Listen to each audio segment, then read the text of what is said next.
السلام علیکم ناظرین، وریحہ ریویوز میں خوش آمدید۔ ڈرامہ سیریل داؤ کے نیکسٹ ایپیسوڈ میں آپ دیکھیں گے کہ الماس صاحبہ بہت ہی خود غرض عورت ہے۔ اس نے نیہا کی والدہ کے مرنے پر عاصم کو آنے سے روک دیا۔ کہتی ہیں کہ ہم ہیں نیہا کے پاس۔ جب سب لوگ اپنے اپنے گھروں کو چلے جاتے ہیں، صرف ہمسائی ہے جو نیہا کا خیال رکھ رہی ہے۔ الماس صاحبہ نیہا کو کہتی ہیں کہ سنبل کا پیپر تھا، اس لیے جانا پڑا۔ امبر کا بھی کالج تھا۔ بیٹا مرنے والا ہے تو مر گیا، ہم اس کو روک تو نہیں سکتے، تمہیں ہمت کرنا پڑے گی۔ یہ رونا دھونا بند کرو اور صبر کرو۔ اگر تم صبر کرو گی تمہاری ماں تمہارے خوابوں میں آیا کرے گی۔ تم ہمارے ساتھ گھر چلو، میں رانی سے کہوں گی کہ وہ تمہارا خیال رکھے گی۔ مجھے پارلر بھی دیکھنا ہے، بہت مسئلے مسائل ہیں۔ اب الماس صاحبہ بڑی ہوشیاری سے نیہا کو گھر لے کر جائیں گی، پھر اسے پارلر میں کام پہ لگا دیں گی۔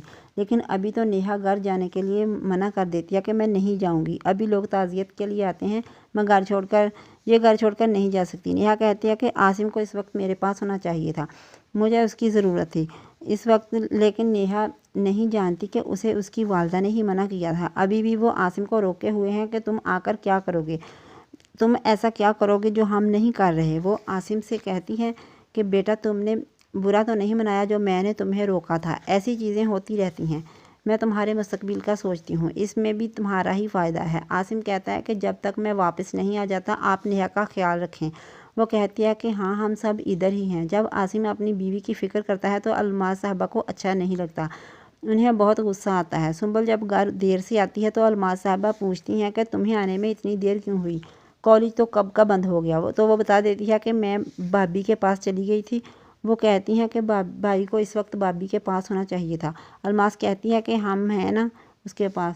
تو سنبل کو اپنی والدہ کی بات پر بہت غصہ آیا۔ وہ کہتی ہیں کہ ہم تو اپنے گھر میں ہیں، ان کے پاس کون ہے، آپ ہیں یا امبر ہے یا میں، بھابی اکیلی ہیں، بھائی کو ان کے پاس ہونا چاہیے تھا۔ مشکل وقت میں تو ایک دوسرے کے کام آیا جاتا ہے۔ دوسری جانب آپ یہ بھی دیکھیں کہ سعد کے ولیمے کے بعد سعد نشا کے لیے پھول لے کر آتا ہے، نشا خوش ہو جاتی ہے، کہتی ہے کہ آپ کو پتہ ہے مجھے دو چیزیں بہت پسند ہیں۔ سعد کہتا ہے کہ ایک تو یہ پھول اور دوسرا وہ چاہتا تھا کہ نشا اس کا نام لے گی، لیکن نشا فوراً کہتی ہے کہ 14ویں کا چاند۔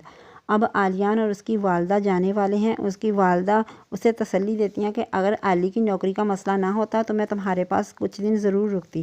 تو نشا کہتی ہے کہ آپ میری فکر نہ کریں، میں خوش ہوں۔ وہ اپنی بیٹی کو دعائیں دیتی ہیں کہ اللہ میری بیٹی کو ہمیشہ خوش رکھے۔ علی اور اس کی والدہ کے جانے کے بعد نشا کا برا وقت شروع ہو جائے گا۔ جب وہ واپس آئیں گے تو نشا دنیا چھوڑ کر جا چکی ہوگی۔ تو ناظرین یہی تھی میری آج کی ویڈیو، اگر پسند آئی ہو تو ویڈیو کو لائک اور ایسی مزید ویڈیوز دیکھنے کے لیے ہمارے چینل کو سبسکرائب کر لیں۔